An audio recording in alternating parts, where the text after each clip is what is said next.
Prince ஜுவல்லரியின் volt gold exchange Mela. உங்க பழைய தங்கத்துக்கு இப்போ நிறைய மதிப்பு. உத்தரப்பிரதேச மாநிலம் நொய்டாவில் குறைந்த விலையில் விமான டிக்கெட்டுகள் முன்பதிவு செய்து வருவதாக கூறி வெளிநாட்டவர்களை ஏமாற்றி கோடிக்கணக்கில் மோசடி செய்த சர்வதேச இணைய மோசடி கும்பல் சிக்கியுள்ளது.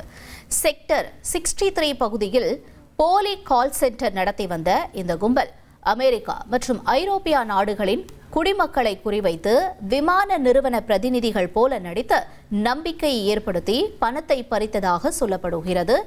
கூகுள் மற்றும் சமூக வலைதளங்களில் கவர்ச்சிகரமான விளம்பரங்களை வெளியிட்டு இவர்கள் மோசடி செய்துள்ளனர். இதுவரை 10 கோடி ரூபாய்க்கும் அதிகமான பண மோசடி நடந்திருக்கலாம் என ஆரம்பகட்ட விசாரணையில் தெரிய வந்துள்ளது.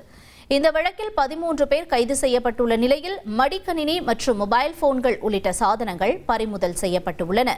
பிரின்ஸ் ஜுவல்லரியின் ஓல்ட் கோல்ட் எக்ஸ்சேஞ்ச் மேளா. உங்க பழைய தங்கத்துக்கு இப்போ நிறைய மதிப்பு.